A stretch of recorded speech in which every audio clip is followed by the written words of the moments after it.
تذکرہ امام حسین میں کربلا کے بعد کیا ہوا؟ جب سارے شہید ہو گئے، ان کی لاشوں پر گھوڑے دوڑائے گئے، تو جو لوگ قریب آبادیوں کے لوگ تھے وہ آئے، ان لاشوں کو سمیٹا، کتنوں کو تو انہوں نے دفن کیا اور مولا حسین کو دفن کیا۔ اب بیویاں خیمے میں تھیں، قیدی بنائی گئیں۔ سیدہ زینب فاطمہ زہرا کی سگی بیٹی ہیں، حسین ابن علی کی سگی بہن ہیں، زوجات امام حسین ہیں، بی بی سکینہ ہیں۔ اس خیمے میں چند عورتیں رہ گئیں اور بیمار زین العابدین ہیں۔ یزیدی لشکر کی طرف سے لوگ آئے اور کہا کہ اپنے ہاتھ آگے بڑھاؤ۔ ہاتھ آگے بڑھائے گئے تو ان کو ہتھکڑیاں ڈال دی گئیں۔ رسول اللہ کے گھر والوں کو ہتھکڑیاں ڈال کر باہر نکالا گیا، خیمے اجاڑ دیے گئے۔ بعض روایات یہ بتاتی ہیں کہ خیموں میں آگ لگا دی گئی۔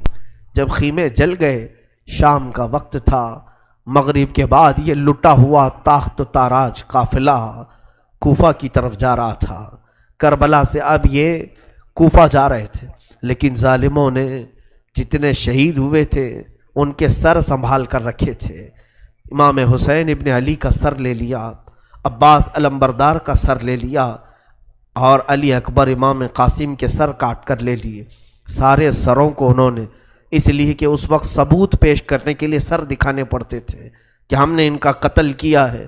اب سروں کو انہوں نے نیزوں میں ڈال دیا اور سروں کو لے کر نیزوں سے چلنے لگے۔ یہ سفر ان کا شروع ہوا، کوفہ کی طرف چلے۔ کیا ہے، ایک بڑی بات مجھے یاد آتی ہے۔ مولا حسین کی ایک کنیز تھی جس کا نام بی بی شیرین بتایا گیا ہے۔ وہ سیدہ فاطمہ زہرا رضی اللہ تعالیٰ عنہ کی بھی خدمت کر چکی ہیں۔ بی بی شیرین، اس کو حضرت امام حسین نے آزاد کر دیا تھا۔ وہ کہتی تھی کہ میں آزاد نہیں ہونا چاہتی ہوں۔ کہا تھا کہ تو بڑھاپے کو پہنچ چکی ہے، تجھے ہم نے آزاد کر دیا۔ اور اس کے بعد مولا حسین نے جب یہ مدینہ طیبہ میں تھے، بی بی شیرین کو کہا تھا کہ تو آزاد ہے، جا۔ بہت سارا مال دیا تھا اور جمع کر کے کہا تھا کہ تو چلی جا، اپنی بقیہ زندگی آرام سے گزار۔ تو کہتی ہے ایک شرط ہے میری، میں اس شرط پر جاؤں گی۔ امام حسین ابن علی نے پوچھا کہ ہم نے تجھے کسی چیز سے روکا نہیں، منع نہیں کیا، کیا چیز تو چاہتی ہے؟ بی بی شیرین نے کہا تھا کہ مولا حسین، بس چاہتی ہوں کہ میں گھر بنا لوں، گھر میں رہوں، ایک بار آپ اپنے قدم رکھ دینا، ہم غریبوں کے گھر پر ایک بار آپ تشریف لے آئیں، میری وہ معراج ہو جائے گی۔ امام حسین نے کہا بس اتنی سی بات، ہم تو غریبوں کے گھر روز جانا پسند کرتے ہیں، ہم روز جانا پسند کریں، جا ٹھیک ہے تیرے گھر ہم آئیں گے۔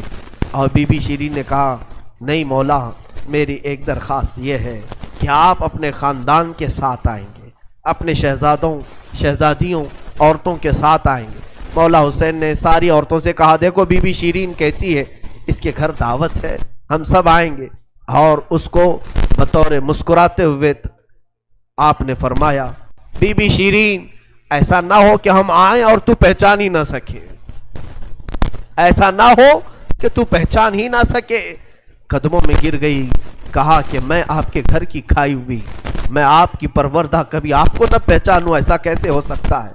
وہ خاتون گئی، کوفہ کے قریب ایک چھوٹی سی بستی میں گھر بنایا، بڑا اچھا سا گھر بنایا، اور اس کی بستی والے بھی اس کی بڑی عزت کرتے تھے کہ یہ فاطمہ کے گھر کام کی ہوئی عورت ہے، حسین ابن علی کے گھر کام کی ہوئی عورت ہے۔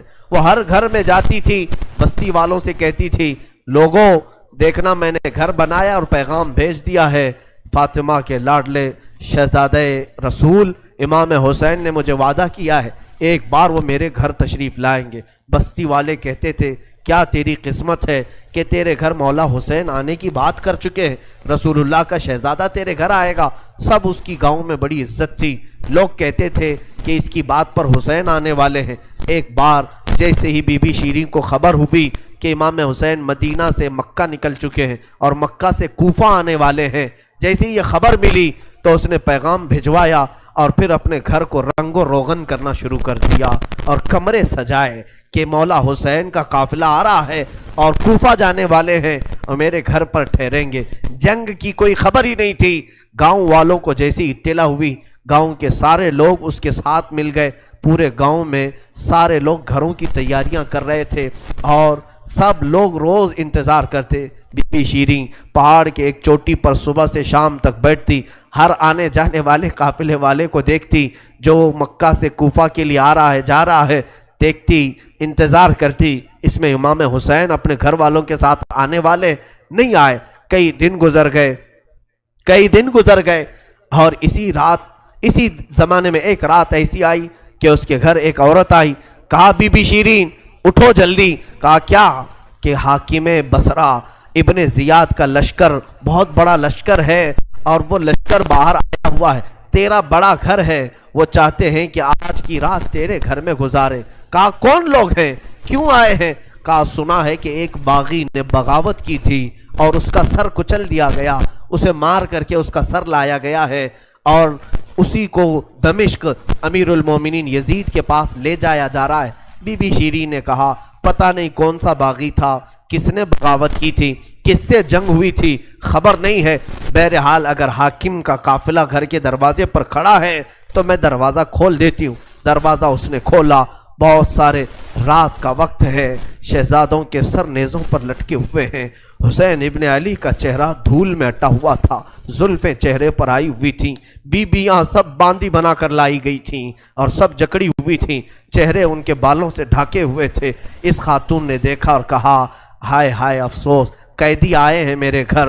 مولا حسین کہتے تھے قیدیوں کے ساتھ اچھا سلوک کیا جائے، قیدیوں کے ساتھ اچھا سلوک کیا جائے۔ اس نے اپنے گھر میں اندر داخل کیا، جو حاکم، جو اس کے سپہ سالار تھے، ان سب کو اندر بلایا، رات گزارنے کا مقام دیا، جگہ دیا، اور یہ بیویوں کو صحن کے باہر ہی چھوڑ دیا گیا، ان کو اندر نہیں لایا گیا۔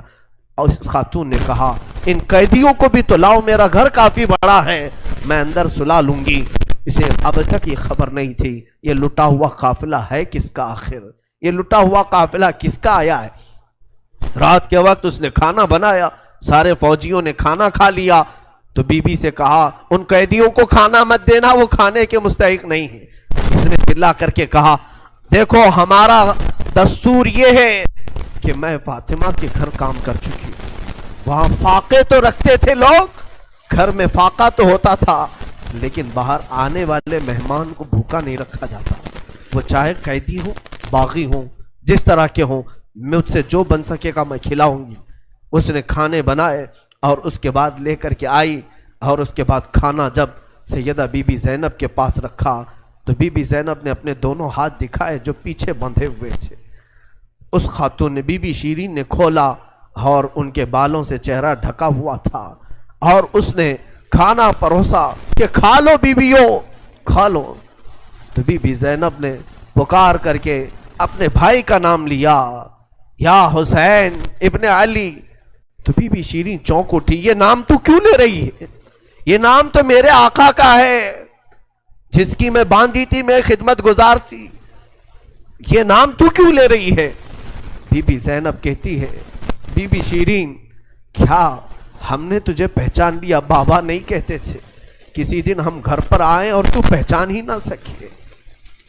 یہ جو اونچے نیزے پر سر دکھ رہا ہے یہ تیرے آقا مولا حسین کا سر ہے، اور یہ علی اکبر کا سر ہے، یہ قاسم کا سر ہے۔ بی بی زینب پکارتی گئی، بی بی شیریں نے دیکھا اور پکار کر کے کہا مولا کیسی مہمان نوازی کا وقت تم نے دیا، کیا اس طرح بھی کوئی مہمان بنتا ہے کسی کے گھر؟ اور یہ کہتی ہوئی غش کھا کر گر پڑی، اس پر پانی ڈالا جاتا، وہ اٹھتی پھر غش کھا جاتی، بے ہوش ہو جاتی۔ سچ کہا تھا مولا حسین نے، اے بی بی شیریں ہم تو وعدہ کیے ہیں آ کر رہیں گے، کہیں ایسا نہ ہو کہ تو پہچان ہی نہ سکے۔ سچ کہا تھا مولا حسین، آپ اس حالت میں میرے گھر آئے کہ میں پہچان نہ سکی، کیونکہ وہم و گمان میں بھی نہیں تھا کہ فاطمہ کے لاڈلے کا کٹا ہوا سر کبھی گھر آ سکتا۔ وہ غش کھا کر کے گر گئی، روایات میں ہے۔ صبح جب اٹھا لوگوں نے، فوجیوں نے اٹھ کر کے دیکھا تو بی بی شیریں کا جسم ٹھنڈا پڑ چکا تھا، اس کی روح نکل چکی تھی۔ غم حسین میں لوگوں کی جانیں چلی گئی۔ یہاں آج دو آنسو ہمارے نکلتے ہیں تو لوگ ہمیں بولتے ہیں، غم حسین میں لوگوں کی روح نکل گئی۔ جو اصلی محبت کرنے والے تھے وہ دنیا سے ہی رخصت ہو گئے۔ مولا حسین کی محبت کرنے والی بی بی شیریں دنیا میں نہیں رہی۔ کہا آخری جملے اس کے یہ تھے، گھر بڑی آن شان سے اس لیے بنایا تھا کہ ایک بار مولا قدم رکھیں گے، اب انہوں نے قدم رکھ دیا تو اب جینے میں کوئی مزہ نہیں ہے، اب میری زندگی کی تمنا پوری ہو گئی ہے۔ اس کے بعد یہ قافلہ نکلا، کوفہ کی طرف جا رہا تھا، ابن زیاد تک پہنچنا تھا، حاکم بصرہ حاکم کوفہ عبید اللہ بن زیاد کے پاس۔ یہ قافلہ جانے سے پہلے کئی منزلوں پر رکا، دوسری رات آئی تھی، دوسری رات ایک گرجا گھر کے پاس ان کا قیام ہوا، وہ ایک عیسائی کا گرجا تھا، وہاں پر قیام ہوا۔ عیسائی نے دیکھا کہ بہت سارے کٹے ہوئے سر آئے، اس نے بھی اپنے چرچ میں رکنے کی اجازت دی تھی۔ ہائے افسوس، عیسائی بھی رحم کھا رہے ہیں، کیسے وہ مسلمان تھے جو رسول اللہ کے گھر والوں پر رحم نہ کھا سکے۔ عیسائی نے وہاں پر رکنے کی اجازت دی۔ اس کے بعد کہا، رات کو اس نے کہا کہ یہ جو سروں پر، یہ جو نیزوں پر سر ہیں، کیا یہ ہمیں ایک رات کے لیے دو گے؟ لوگوں نے کہا لے لو لے لو، لیکن امانت کے ساتھ واپس کرنا کہ یہ ہمیں دمشق پہنچانا ہے۔ اس نے سر حسین کو لیا، دھول کو صاف کیا، اس لیے کہ اسے دور سے ہی اس چہرے میں کچھ چمک نظر آ رہی تھی۔ اس عیسائی راہب نے رات کے وقت دیکھا، ایک تخت پر رکھ کر کے سر حسین کا غور سے مطالعہ کرنے لگا اور اپنی پرانی کتابوں سے ملانے لگا۔ پرانی کتابیں پڑھتا تھا اور چہرہ دیکھتا تھا، بار بار دیکھتا تھا، پھر چیخ کر کے کہا، ہاں میں اپنے مقام کو پہنچ گیا، اس لیے کہ مقدس کتابوں میں لکھا ہوا ہے نبی کے آخری نبی کا نواسا ظلمن قتل کیا جائے گا اور اس راستے سے جائے گا، اور یہاں کی گرجا میں اگر رکے تو گرجا میں جو خدمت گزار ہے وہ اس کی خدمت کرے، مولا اسے جنت عطا کرے گا۔ وہ عیسائی راہب کہتا ہے وہ چہرے میں ساری علامتیں جو کتابوں میں لکھی یہی ہیں، وہ ایمان لے آیا، کلمہ طیبہ پڑھا، اسلام قبول کیا، رات میں اس کی دنیا بدل گئی۔ میرے عزیزو، اسی کو کہا جاتا ہے اسلام زندہ ہوتا ہے ہر کربلا کے بعد۔ حسین کے انتقال کے بعد بھی اسلام پھیل رہا، ایمان دوسروں کو بانٹ رہے ہیں۔ صبح تک اس گرجا میں رکے، پھر دن پورا گزارے اور شام کے وقت ٹھنڈے وقت میں کوچ کرنے کا ارادہ کیا، اور سر امام حسین جو ان لوگوں نے نیزے پر لیا تھا اس کو ایک جگہ گاڑ دیا، اور اس کے بعد اپنے پانی وغیرہ کے استعمال کے بعد قافلے کو کوچ کرنے کا حکم دیا۔ قافلہ آگے چلا، لیکن جو فوجی آتا سر حسین کو اٹھانے کے لیے نیزے پر، وہ تو ہلکا ہو چکا تھا لیکن وہ زمین میں ایسا گڑ چکا تھا کہ اٹھتا نہیں تھا، کسی سے ہل نہیں رہا تھا۔ بہت لوگوں نے کوشش کی، پھر آ کر کے انہی ظالم یزیدیوں نے بی بی زینب سے کہا، اے خاتون، یہ تمہارے بھائی کا سر زمین پر ایسا جمع ہوا ہے، ہٹتا نہیں ہے، آگے بڑھنا ہے ہمیں، یہ ہٹتا نہیں ہے۔ بی بی زینب نے غور سے دیکھا اور کہا، قافلے میں دیکھ لو سب ہیں یا نہیں، قافلے میں سب ہیں یا نہیں۔ دیکھا گیا تو بی بی سکینہ قافلے میں نہیں تھی، قافلے میں موجود نہیں تھی۔ بی بی زینب نے کہا، وہ میرا غیور بھائی ہے، اپنے خاندان والوں کو چھوڑ کر کہیں جاتا نہیں تھا، اپنی بچی کا غم ہوگا، آگے نہیں بڑھتا، تلاشو سکینہ کہاں ہے۔ لوگوں نے ڈھونڈنا شروع کیا، پہاڑ کی ایک چھوٹی سی چوٹی پر وہ بیٹھی ہیں اور ایک خاتون کی گود میں بیٹھی ہیں، کوئی ایک خاتون ہے، اسے سہلا رہی ہے، تھپکیاں دے رہی ہیں۔ بی بی سکینہ 9 سال کی عمر میں ایک بڑی معزز خاتون کی گود میں ہچکیاں لے لے کر رو رہی ہیں اور کچھ باتیں کر رہی ہیں۔ بی بی زینب نے دور سے دیکھا، خاندان کی کچھ عورتیں اور آئیں، پکارا، سکینہ جانے کا وقت ہو گیا، تم یہاں کیا کر رہی ہو؟ دوڑ کر کے جیسی سکینہ کے قریب آئے تو دیکھا نہ وہاں عورت تھی نہ کوئی خاتون تھی۔ سکینہ کو اٹھایا، کیا کر رہی تھی تم یہاں، کیسے آئی، کون عورت کس سے بات کر رہی تھی؟ سکینہ نے کہا، میں جانتی نہیں تھی، یہاں حاجت کے لیے آئی تھی، اچانک ایک خاتون نمودار ہوئی، اس نے مجھے گود میں اٹھایا، بوسے دینا شروع کیا، میرا ماتھا چوما، میں نے پوچھا کہ تو کون ہے؟ تو اس نے کہا، اے بچی تو نہیں جانتی، میں تیری دادی فاطمۃ الزہرا ہوں، میں فاطمۃ الزہرا ہوں، رسول اللہ کی شہزادی ہوں۔ میں اپنی دادی کے گود میں سو گئی، بڑا نرم گود تھا، بڑی ان کی نازک ہاتھ تھے، اور وہ مجھے سہلا رہی تھی اور مجھ سے پوچھ رہی تھی کہ کیسے کربلا میں کیا کیا ہوا سنا بچی؟ میں علی اصغر کی شہادت دادی کو سنا رہی تھی، علی اکبر کیسے قتل ہوئے دادی کو سنا رہی تھی، ان کے آنسو بہتے تھے اور میرے جسم پر گرتے تھے، اور میں نے کربلا کی ساری داستان اماں فاطمہ کو سنا رہی تھی۔ سیدہ زینب کی چیخ نکل پڑی کہ ماں فاطمہ اب بھی بے قرار ہے، اس لیے کہ حضرت امام مسلم فرماتے ہیں، ایک بڑے بزرگ ہیں، تابعی ہیں، کہتے ہیں میں نے خواب میں دیکھا ایک بوڑھی خاتون کو، کربلا کا یہ منظر جو تھا 10ویں محرم کو ہوا، 9 محرم کو خواب دیکھیں یا عاشورہ کی رات کو انہوں نے خواب دیکھا، کہتے ہیں ایک بوڑھی عورت ہے، بڑی عمر والی عورت ہے، جبہ اس کے سر پر پڑا ہوا ہے، جھاڑو لے کر میدان جھاڑ رہی ہے، پورا میدان جھاڑا۔ تو یہ امام مسلم فرماتے ہیں میں نے دور سے پکار کر کے کہا بی بی کون ہو آپ، یہ میدان کیوں جھاڑ رہی ہو؟ انہوں نے پلٹے بغیر کہا اے شخص میں رسول اللہ کی بیٹی فاطمہ الزہرا ہوں، یہ میدان کربلا ہے، میں یہاں جھاڑ رہی ہوں اس لیے کہ کل میرا لاڈلا یہاں گرنے والا ہے، کہیں کوئی نوکیلی کنکر اس کے جسم میں نہ چبھ جائے، مجھے درد ہوگا اگر حسین کو کوئی زمین کی کنکریاں چبھیں، میں صاف تو کر لوں۔ فاطمہ الزہرا کا غم ہم نہیں جان سکتے میرے عزیز، احساس نہیں کر سکو گے، غم کی داستانیں بڑی ہیں، بہت ہیں، واقعات سنانے کے لیے میرے پاس وقت نہیں ہے، میں سمیٹتا ہوں۔ عزیزان گرامی، یہ تاخت و تاراج قافلہ، یہ اسیران اہل بیت کوفہ پہنچے ابن زیاد کے محل میں، ابن زیاد نے دیکھا حسین ابن علی کو تانے مارنے لگا، کہا کہ تم نے بڑا غلط کیا، تم نے یزید کے خلاف خروج کیا، بغاوت کیا، اور اس کے بعد بہت ساری بے حرمتی کرنے کے بعد اس قافلے کو اس نے دمشق روانہ کیا۔ دمشق ملک شام کی راجدھانی، آج بھی ملک شام میں جس کو انگلش میں دمسکس کہا جاتا ہے، دمشق ہے وہ اصل۔ دمشق میں جب یہ قافلہ پہنچنے لگا وہاں کے حالات الگ تھے، بازار شام پر لعنت ہو، بازار شام پر کا برا ہو، وہاں شام کا بازار سجایا گیا تھا، گھر گھر وہاں سجائے گئے تھے، اور لوگوں میں یہ جشن کا ماحول تھا کہ آج باغیوں کے سر لائے جا رہے ہیں اور قیدیوں کو جکڑ کر کے ملک شام خلیفہ وقت یزید کے دربار میں پیش کیا جا رہا ہے۔ لوگ چھتوں پر چڑھ چکے تھے یہ منظر دیکھنے کے لیے، یہ علم جو اٹھا کر کے آ رہے تھے لوگ قافلے یزید میں، یزیدی لشکر جو کوفہ سے دمشق داخل ہو رہا تھا، دمشق کے دروازے پر یہ قافلہ پہنچا ہے، سر امام حسین کو نیزے پر لے کر، علی اکبر، امام قاسم، عباس کا سر لے کر یہ لوگ پہنچے ہوئے ہیں۔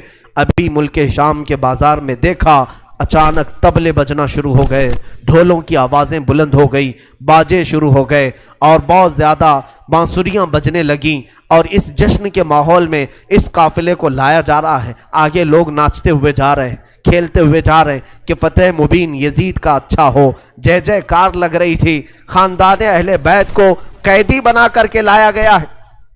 میرے عزیزوں، اس خاندان اہل بیت کے ساتھ وہاں جو معاملات ہوئے، کئی لوگ تھے جو دیکھنے کے لیے دور دور سے آئے تھے۔ ایک صحابی ہیں، وہ کہتے ہیں میں تجارت کے لیے گیا تھا تو مجھے خبر ہوئی کہ آج اہل بیت کا قافلہ یہاں آ رہا ہے، تو میں دوڑتا ہوا پہنچا، اور جیسے ہی میں نے دیکھ کر کے میں ضبط نہ کر سکا، وہ چہرہ آج نیزے پر تھا جو کبھی میرے مصطفیٰ کے کندھے پر ہوا کرتا تھا۔ وہ صحابی کہتے ہیں ان کے لبوں پر میرے آقا اپنے ہونٹ رکھا کرتے تھے، ان کی گردن کو سونگھا کرتے تھے۔ وہ حسین کی گردن کو انہوں نے تلوار سے الگ کیا ہوا تھا اور نیزے پر لا رہے تھے۔ وہ صحابی دوڑتے ہوئے آئے، کہا میری زندگی کا برا ہو میں حسین کا ساتھ نہیں دے سکا، میں حیدر کے گھر والوں کا ساتھ نہیں دے سکا۔ بچیاں تھیں جو قیدی بنا کر لائی گئی تھیں، دوڑ کر کے وہ صحابی آئے اور بی بی سکینہ کے پاس آئے، ننھی سی 9 سال کی عمر کی بچی بھی قیدی بن کر آئی، دوڑ کر کے ساتھ قریب آئے، پوچھا کہ بچی میں تمہارے غم میں برابر کا شریک ہوں، میں بھی تمہارے غم میں ساتھ ہوں، اہل بیت کا میں وفادار ہوں۔ انہوں نے توجہ نہیں کی، اس لیے کہ بی بی سکینہ کہتی ہیں ہم تو دنیا سے مایوس ہو چکے تھے، ہم نے کٹنے کے وقت کسی کو آتے ہوئے نہیں دیکھا، اب تماشا دیکھنے کے لیے بہت سارے لوگ آتے ہیں، توجہ نہیں کی۔ اس صحابی رسول نے آگے بڑھ کر کہا کہ اے سکینہ میں تجھے جانتا ہوں، تو حسین کی بیٹی ہے، تو فاطمہ کی لاڈلی ہے، تو شیر خدا کے گھر کی شہزادی بتا کوئی حاجت ہو، کچھ کھانا پانی کوئی چیز۔ اللہ اللہ، یہ بھوکے اور پیاسوں نے کبھی کھانا کسی سے نہیں مانگا۔ پوری داستان کربلا سننا، کبھی انہوں نے روٹی نہیں مانگا، ہاں پانی ضرور مانگا ہے۔ پانی مانگنا انسانیت کے لیے عیب نہیں، روٹی مانگنا محتاجی کی علامت ہو سکتی ہے۔ بی بی سکینہ نے کہا کہ بڑی حاجتیں پوچھ رہے ہو، کیا میری حاجت پوری کرو گے؟ کہا بتاؤ بچی، میں اپنی طرف سے جو ہو سکے کروں گا، میرے پاس پیسے ہیں، مال ہے، میں اس سے جو چاہے کروں گا۔ بی بی سکینہ نے صرف ایک درخواست کی کہ میرے نانا کے صحابی، بس اتنا کام کر لو کہ یہ جو اونچے نیزے پر میرے بابا کا سر ہے، حسین ابن علی کا، اس سر کو تھوڑا آگے بڑھا دو، یہ جو جلوس میں جا رہا ہے آگے بڑھا دو۔ ہمارے گھر کی بچیاں غور سے سنیں، میرے گھر کی عورتیں کان کھول کر کے سنو، 9 سال کی بچی کیا خواہش ظاہر کر رہی ہے۔ کہا اگر وہ نہیں بڑھتے ہیں تو انہیں پیسے دے، وہ انعام دے کر آگے بڑھاؤ۔ اس صحابی نے پوچھا کہ اس سر کو تمہارے قریب رہنا اچھا ہے، تمہارے قریب رہنا اچھا ہے، آگے کیوں بڑھانا چاہتی ہو؟ بی بی سکینہ نے کہا اس لیے کہ لوگوں کا جلوس بابا سر کو دیکھنے کے لیے آ رہا ہے، اور سارے دیکھنے قیدی بنا کر کے لائے گئے تھے۔ بیمار زین العابدین حسین ابن علی رضی اللہ تعالیٰ عنہ کے شہزادے، وہ قیدی بنا کر لائے گئے تھے۔ ایک صحابی وہاں پر حاضر ہوئے، کہا کہ کوئی حاجت ہو تو بیان فرمائیں، ہم آپ کے غم میں شریک ہیں۔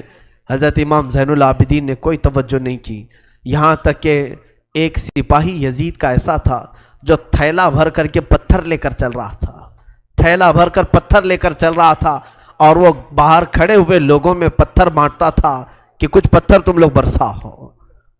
ملک شام میں جانے کے وقت کچھ لوگ وہاں صدقے کی کھجوریں پھینک رہے تھے اس اہل بیت کے گھرانے پر، اور کچھ لوگ پتھر برسا رہے تھے۔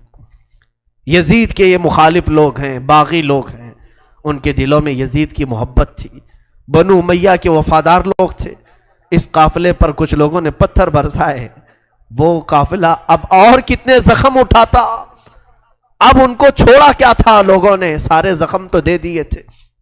امام زین العابدین نے اس صحابی سے کہا کہ دیکھو یہ پتھر برسا رہے ہم پر۔ اس صحابی نے تلوار کھینچ لی اور اس کو قتل کرنے کا ارادہ کیا، آپ نے منع کیا، رک جاؤ رک جاؤ، اس لیے کہ بہت سارے قتل میں نے اپنے بابا کے دیکھے، اور وہاں کوئی بھی اپنی تلوار لے کر ہمارے مدد کے لیے نہیں آ سکا۔ امام زین العابدین کا یہ لٹا ہوا قافلہ یزید کے دربار میں لایا گیا، اور سر امام حسین کو ایک تشت میں رکھ کر پیش کیا گیا۔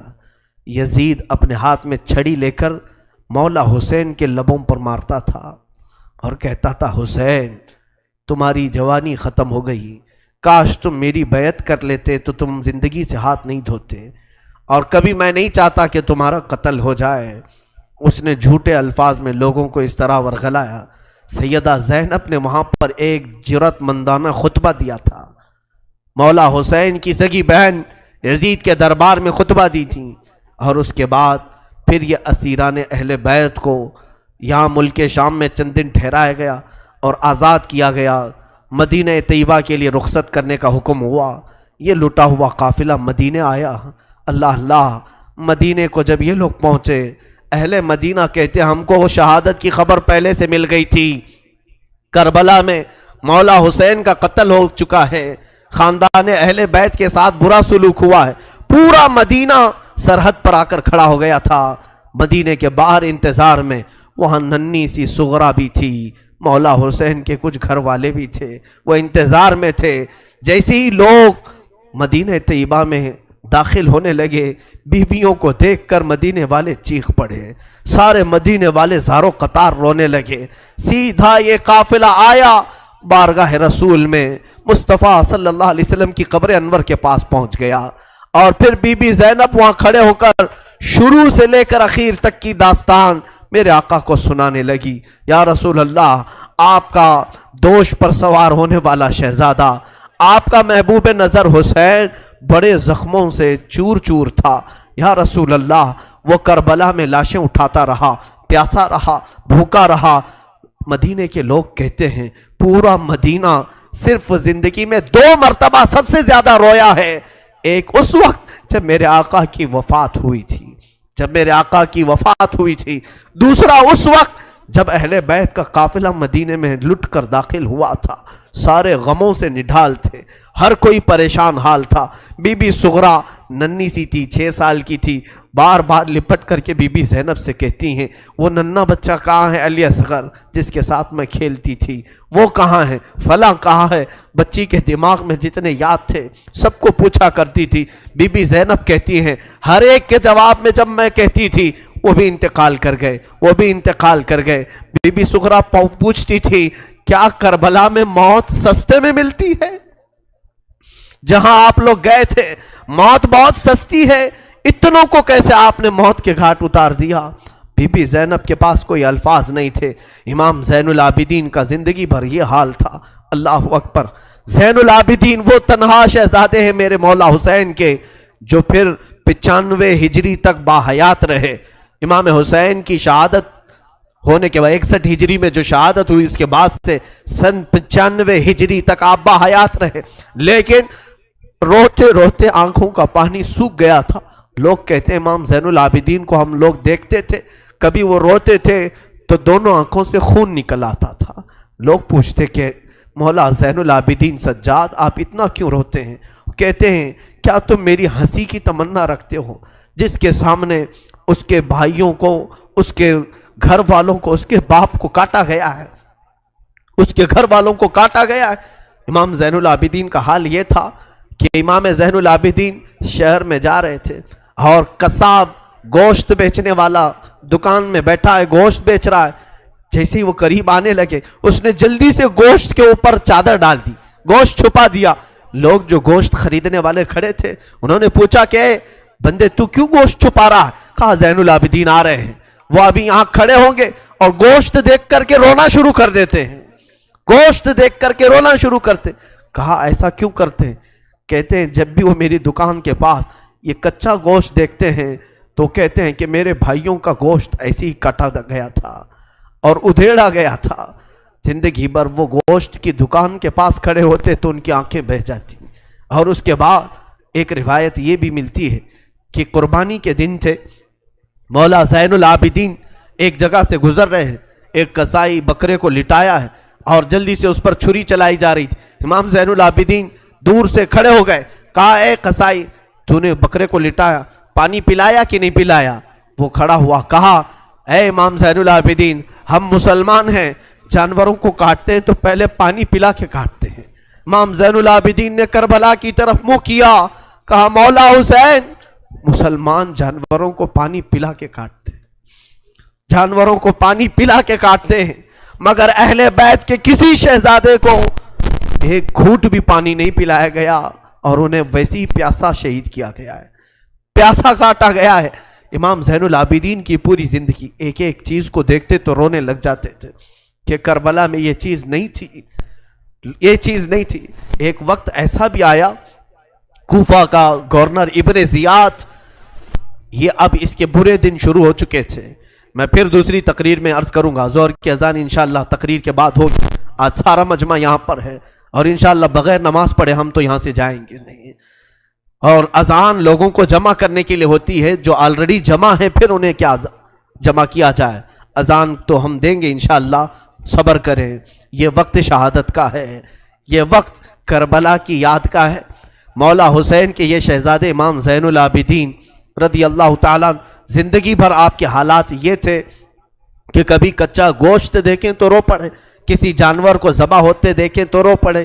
ایک بار امیر کوفہ ابن زیاد، اب امیر مختار نام کا ایک شخص جو بدلہ لینے کے لیے بعد میں اٹھ کھڑا ہوا، بعد میں کوفہ میں ایک ایسا شخص ظاہر ہوا جس کا نام مختار ثقفی تھا، اس نے اعلان کیا کہ میں قاتلان حسین کا بدلہ لوں گا، اور اس نے اٹھ کر کے کچھ اہل بیت سے محبت کرنے والوں کو اپنے قافلے میں جمع کیا، اور یہ قافلہ بڑھتا گیا یہاں تک کہ خون حسین کا بدلہ لینے کے لیے یزید کی موت کے بعد اس نے ہر ایک کو تلاشنا شروع کیا، شمر کو ڈھونڈا، اس کو قتل کیا، اور اس کے بعد عمرو بن سعد کو ڈھونڈا، اسے قتل کیا، عبید اللہ بن زیاد جو کوفہ کا حاکم تھا، جو جڑ تھا اس فساد کا، اسے ڈھونڈا، اور اس کے بعد 22,000 کا جو لشکر تھا اس میں سے کسی ایک کو بھی اس نے زندہ نہیں چھوڑا، ایک کو بھی نہیں.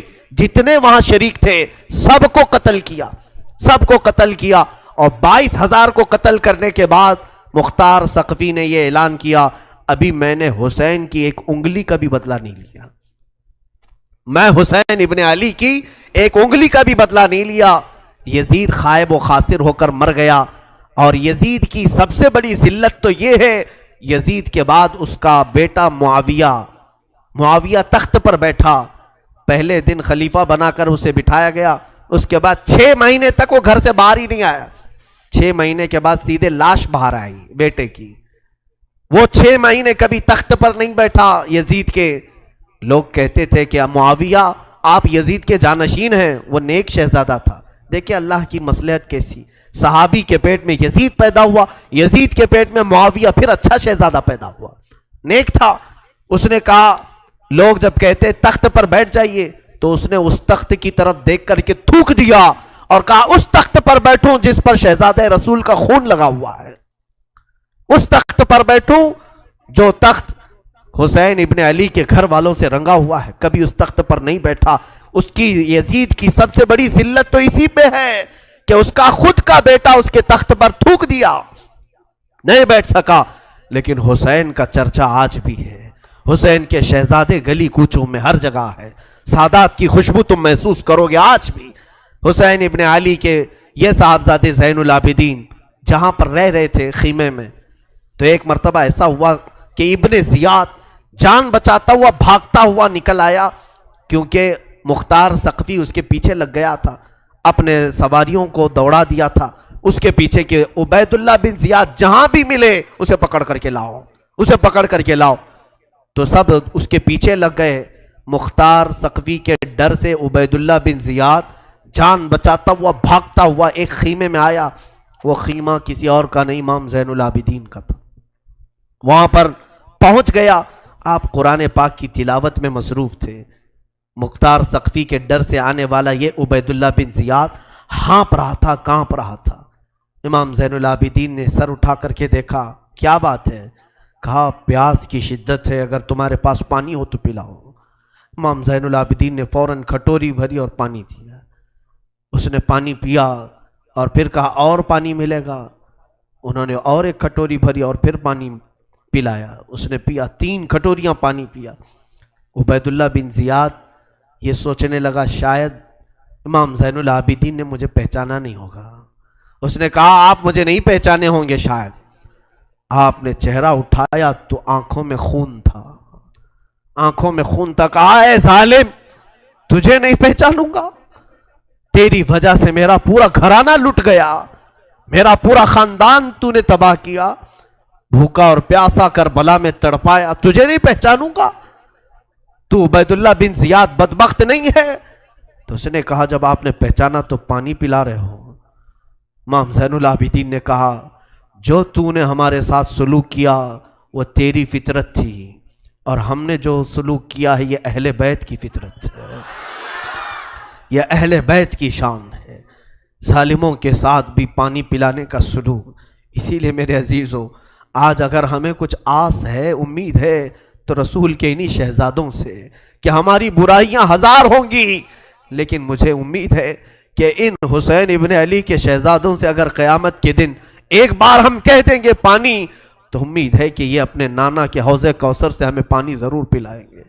تذکرہ کرو حسین کا، تذکرہ کرو اہل بیت کا اور علی کے شہزادوں کا. یقیناً حوض کوثر پر انہی کا قبضہ ہے. میرے آقا صلی اللہ تعالیٰ علیہ وسلم اپنے ہاتھ سے جسے چاہیں گے پانی پلائیں گے. ان کے گھر والوں کو ستا کر کے تم پانی قیامت کے دن کس منہ ہوگے، پیاس بجھاؤ گے. امام زین العابدین نے اس وقت بھی پانی پلایا. میرے عزیزوں، اس کے بعد ایسا نہیں کہ اسلام ختم ہو گیا، امیہ کی خلافت چلتی رہی. یزید کے بعد اس کا بیٹا معاویہ کے انتقال کے بعد پھر مروان حاکم بنا، مروان کی حکومت چلی. پھر اس کے بیٹے آئے تقریباً 90 ہجری تک، اور اس کے بعد 105 ہجری تک اسی امیہ خاندان نے خلافت کی باغڈور سنبھالی. اس کے بعد عباسی خلافت کا دور شروع ہوا. جو بنو عباس کہلائے وہ اہل بیت سے محبت کرنے والے تھے. اتنے زمانے تک بھی اہل بیت کے ساتھ برا سلوک ہوتا رہا. امیہ کے پورے جتنے خلفاء آئے انہوں نے اہل بیت کے ساتھ کوئی اچھا سلوک نہیں کیا.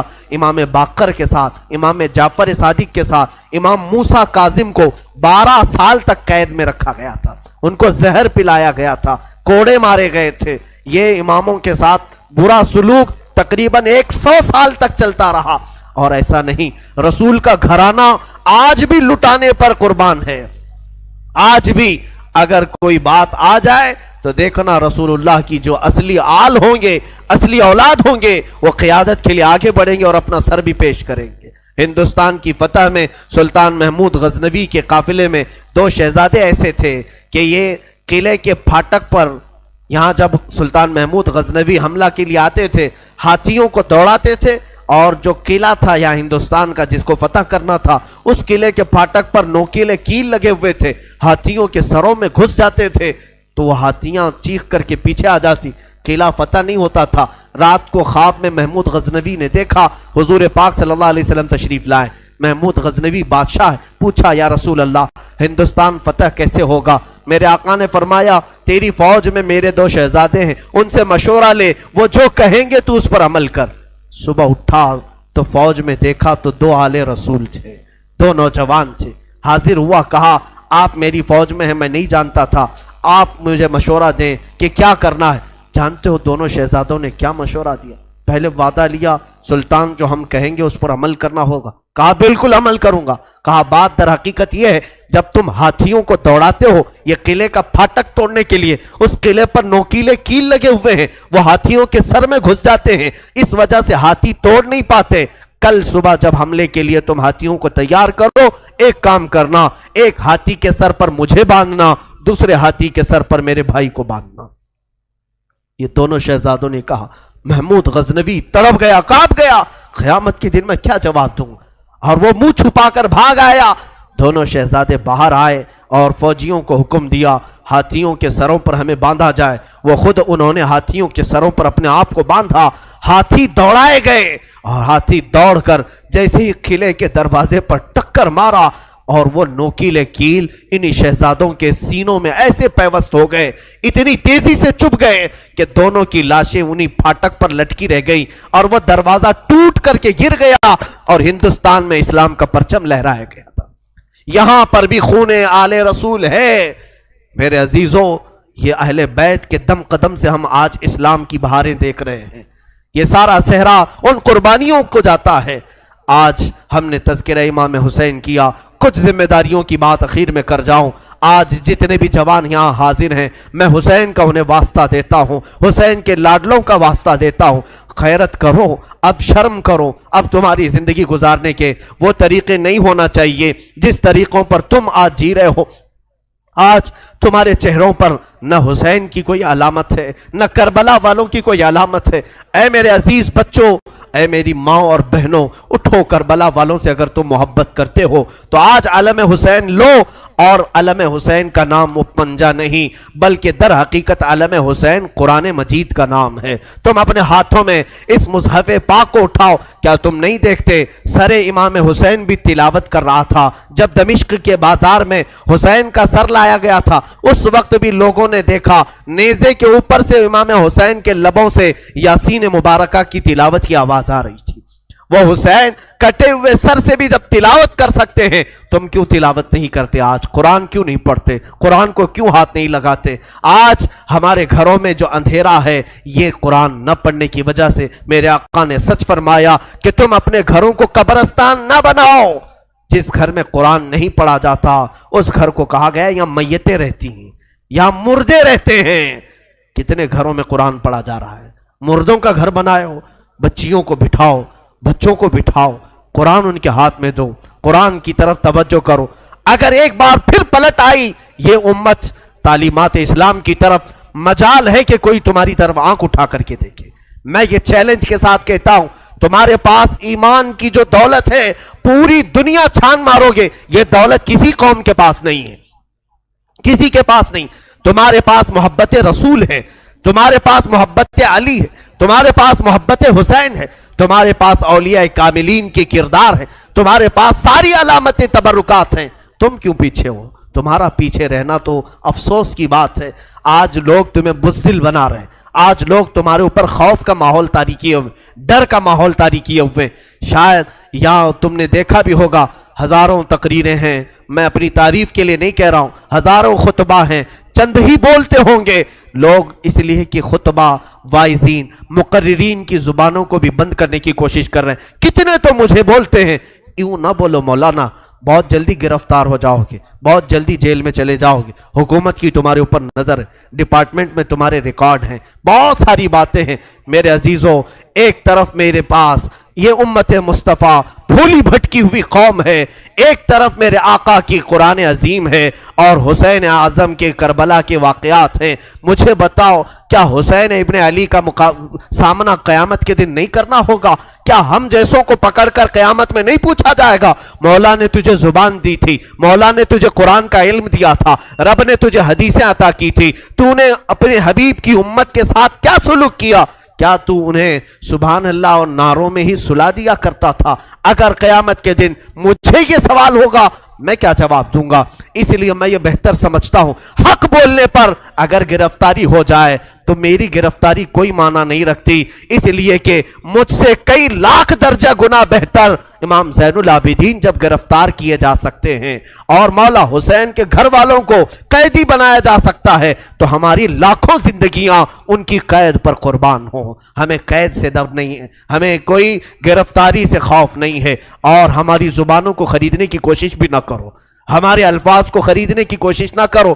اے مسلمانوں، میں جو بول رہا ہوں ایک بات یاد رکھنا، اگر لوگوں میں بدگمانی ہے میرے متعلق، بدگمانی کرتے ہوں پیسوں کے لیے، مال کے لیے، یا میں اپنی فیلڈ بنانے کے لیے بول رہا ہوں، تم خام خیالی میں ہو۔ انشاءاللہ میں کس مقصد سے بول رہا تھا اور تم کس مقصد سے سن رہے تھے، آج میں صفائی نہیں دوں گا، کل بروز قیامت رسول اللہ کے سامنے فیصلہ ہو جائے گا، قیامت کے دن فیصلہ ہو جائے گا انشاءاللہ۔ میرا وجدان یہ کہتا ہے میں کہاں کھڑا رہوں گا اور تم کہاں کھڑے رہو گے، یہ قیامت کے دن ہی پتا چلے گا، قیامت کے دن پتا چلے گا۔ اگر میری بات آج آپ تک پہنچتی ہے تو عمل کی طرف آؤ، ہیلے بہانے نہ کرو۔ مجھے مارنا ہے مار لو، مجھے کوسنا ہے کوس لو، دو چار گالیاں مجھے دے لو، اگر دل ٹھنڈا ہوتا ہے۔ میرے اخلاق برے ہیں، میرے اعمال برے ہیں، ہو سکتا ہے میں نکما ہوں، ہو سکتا ہے میں کم علم ہوں، ساری باتیں مجھے منظور ہیں، لیکن جس چیز کی طرف میں تمہیں دعوت دے رہا ہوں وہ دعوت کو ہلکا مت سمجھو، اس بیان کو ہلکا نہ سمجھو۔ میں تو تمہیں محبت رسول کی طرف بلا رہا ہوں، میں تمہیں مولا حسین کے کردار کی طرف بلا رہا ہوں، اسے تو نہ کوسو۔ میں کمتر ضرور ہوں لیکن جس کی دعوت دے رہا ہوں وہ دعوت کمتر نہیں ہے، وہ دعوت ہلکی نہیں ہے۔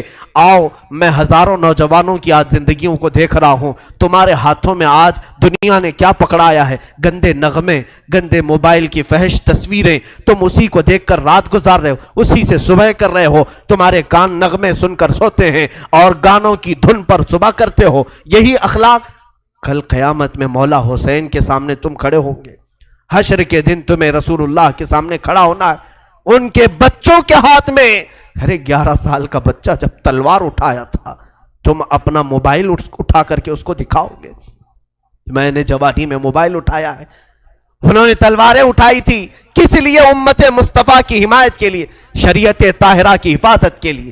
اس لیے میرا آخری یہ میسج ہے کہ اٹھو وہ گرنا حشر نہ ہوگا پھر کبھی، دوڑو کہ زمانہ چال اپنی چل گیا، قوت عشق سے ہر پست کو بالا کر دو، دہر میں نام محمد سے وجالا کر دو، کی محمد سے وفا تو نے تو ہم تیرے ہیں، یہ جہاں چیز ہے کیا لوح و قلم تیرے ہیں۔ اقبال نے سچ کہا تھا، نہیں تیرا نشیمن قصر سلطانی کے گنبد پر، تو شاہین ہے بسیرا کر پہاڑوں کی چٹانوں پر۔ آج تم جہاں جی رہے ہو یہ تمہارا مقام نہیں، یہ تمہاری جگہ نہیں۔ اور عورتوں سے، بچیوں سے گزارش ہے، ارے اس ننھی سکینہ کو دیکھو جس نے قیدی حالت میں بھی اپنے پردے کی فکر کی ہے، اپنے دوپٹے کا خیال کیا ہے۔ تمہیں آج ساری آسائشیں، ساری نعمتیں ملی ہیں اور بازار میں مٹک مٹک کر کے چلنا، لوگوں کو اپنی زینت کی طرف دعوت دینا، اپنے جسموں کو آشکار کرنا، کیا یہ سکینہ کے اخلاق ہو سکتے؟ فاطمہ کے گھر کے اخلاق ہو سکتے؟ بچیاں توبہ کرو، تمہارا جسم شیطان آوارہ کرنا چاہتا ہے۔ تم نے اگر اپنے جسم کی نمائش کی، لوگوں کی توجہ اور ان کی آنکھیں اپنی طرف مبذول کرنے کے لیے قسم رب ذوالجلال کی تمہارے جسم کی چمڑیاں فرشتے اس طرح سے چھیلیں گے، اس طرح سے کہ حدیث پاک میں ملتا ہے 1 گھنٹے میں 70 بار چمڑی بدلی جائے گی۔ 1 گھنٹے میں 70 بار۔ ذرا بلیڈ سے چمڑی نکال کر کے دیکھنا، پتہ چلے گا چمڑی ادھیڑنے کی سزا کیا ہوتی۔ اگر تم نے اپنے عورتوں کی حفاظت نہیں کی، اپنے سطر کی حفاظت نہیں کی، بڑی سزا میں گرفتار ہو جاؤ گے، بہت بھیانک عذاب میں گرفتار ہو جاؤ گے۔ قیامت کے منظر کو اب چندہ ضرورت نہیں کہ میں اپنی بات کو طویل کروں، میں صرف میسج یہی دینا چاہتا تھا، آج قرآن کو پھر سے عام کرو، آج عہد کر کے اٹھو کہ شریعت مصطفیٰ کو پھر سے ہم قائم کر کے دکھائیں گے۔ اذانیں ہوں گی تو اپنے کاموں میں نہیں، ہم مسجدوں میں سر جھکانے کے لیے آئیں گے، اس لیے کہ مولا حسین تلواروں کی جھنکار میں جب سجدہ کر سکتے ہیں تو آج ہمیں نعمتوں میں اللہ کھلا رہا ہے، پلا رہا ہے، سلا رہا ہے، کیوں ہم بستر چھوڑ کر ایک بار مسجد نہیں آ سکتے؟